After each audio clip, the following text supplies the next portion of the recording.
வணக்கம். நியூஸ் பஸ்டின் காலை நேர பிரதான செய்திகளோடு இணைந்துள்ளீர்கள். விரிவான செய்திகளுக்கு செல்வதற்கு முன்னதாக முதலில் தலைப்புச் செய்திகள்.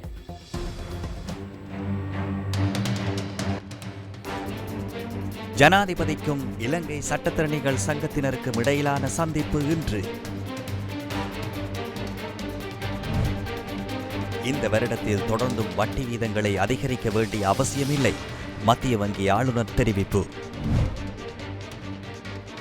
சேதமடைந்த நீர்கொழும்பு சிறைச்சாலையின் சொத்துக்களை புனரமைக்கும் நடவடிக்கைகளை அடுத்த வாரம் ஆரம்பிக்க தீர்மானம். கொலம்பியாவில் ஏற்பட்ட நிலநடுக்கத்தில் சிக்கி உயிரிழந்தவர்களின் எண்ணிக்கை 250 கடந்தது.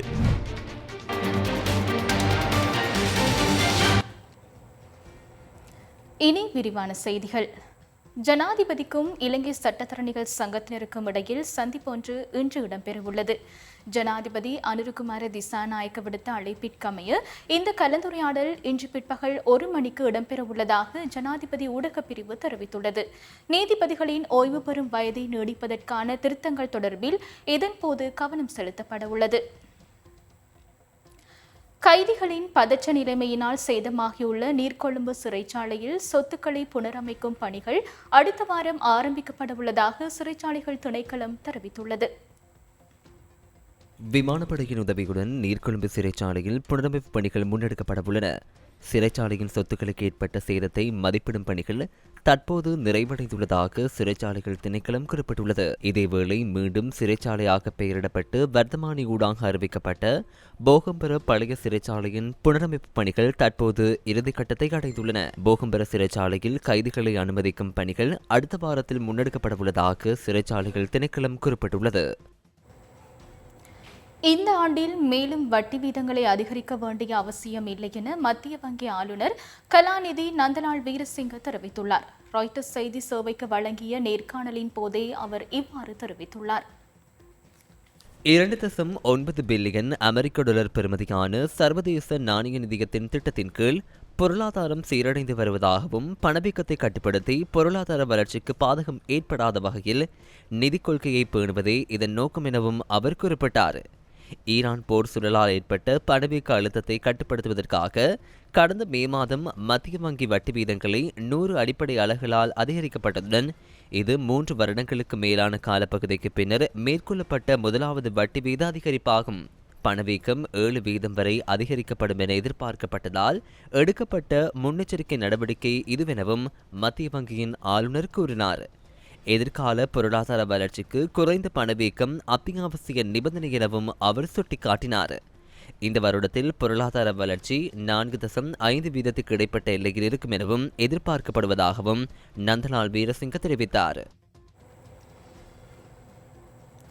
நாட்டின் காணி நிர்வாக முறைமையை அதிக வெளிப்படைத்தன்மையுடனும் திறமையாகவும் டிஜிட்டல் தொழில்நுட்பத்தின் மூலமாகவும் நவீனமயமாக்க வேண்டியதன் அவசியம் சுற்றுச்சூழல், விவசாயம் மற்றும் வளங்களின் நிலையான தன்மை பற்றிய துறைசார் மேற்பார்வை குழுவில் வலியுறுத்தப்பட்டது.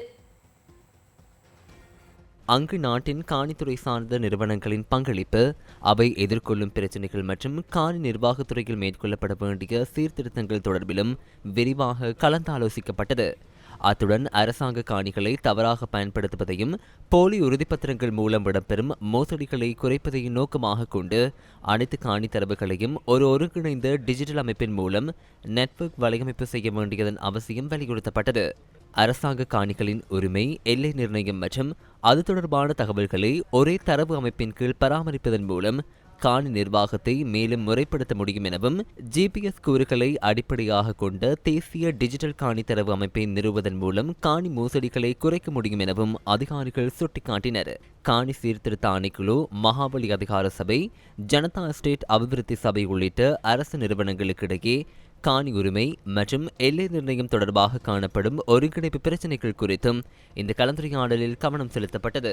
காணி நிர்வாகத்துறையில் தேவையான சட்ட மற்றும் நிர்வாக சீர்திருத்தங்களை நடைமுறைப்படுத்துதல், டிஜிட்டல் தரவு அமைப்புகளை அறிமுகப்படுத்துதல் மற்றும் அரசு நிறுவனங்களுக்கிடையிலான ஒருங்கிணைப்பை வலுப்படுத்துதல் ஆகியவற்றின் மூலம் அத்துறையின் வெளிப்படைத்தன்மையையும் திறனையும் மேலும் அதிகரிக்க முடியும் எனவும் அக்குழு வலியுறுத்தியுள்ளது.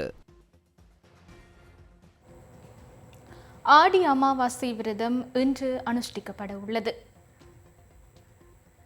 ஆடி அமாவாசை என்பது தமிழ் மாதமான ஆடி மாதத்தில் வரும் அமாவாசை திதியை குறிக்கின்றது. பிதர்க்கடன் செலுத்த உகந்த நாளாக இந்துக்களால் போற்றப்படுகின்ற ஆடி அமாவாசை நன்னாளில் இந்துக்கள் தமது பித்ருக்களின் ஆத்ம சாந்தியின் பொருட்டு தர்ப்பணம் செய்கின்றனர். விரதமிருந்து புனித தீர்த்தங்களில் தீர்த்தமாடி அந்தணர்களின் ஊடாக பிதிர் தர்ப்பணம் செய்து அமரத்துவம் அடைந்த பித்ருக்களின் ஆத்ம சாந்திக்காக இன்றைய தினத்தில் இந்துக்கள் பிரார்த்தனை செய்கின்றனர். இறந்து போன முன்னோர்களை நெஞ்சுருக நினைந்து நீர்நிலையிலோ ஆலயத்திலோ அல்லது இல்லத்திலோ தர்ப்பணம் செய்து விரதமிருந்து காகங்களுக்கு அன்னம் படைத்து அன்னதானம் செய்து இன்றைய தினத்தில் இந்துக்கள் பிதிர்க்கடன் செய்கின்றமை குறிப்பிடத்தக்கதாகும். 12ஆம் தேதி புதன்கிழமை ஆடி அமாவாசை என்கின்றதாகிய தென்புலத்தார் வழிபாடு செய்கின்ற ஒரு சிறந்த நாள். இந்த ஆடி அமாவாசையிலே அப்பா அம்மா இல்லாதவர்களெல்லாம் விரதமாயிருந்து தர்ப்பணங்கள் செய்து தானங்கள் கொடுத்து மோட்ச விளக்குகள் ஏற்றி மோட்ச அர்ச்சனை செய்து பிரார்த்தனைகள் செய்ய வேண்டும். அப்பாவோ அம்மாவோ இல்லாதவர்கள் கண்டிப்பாக இந்த விரதம் அனுஷ்டிக்க வேண்டும். இந்த பிதர்களை வேண்டி பிரார்த்தனை செய்து படையல் படைக்கின்ற பொழுது வீட்டிலே சமைத்த உணவு பதார்த்தங்கள் மட்டும்தான் பிதர்களுக்கு படைக்க வேண்டும்.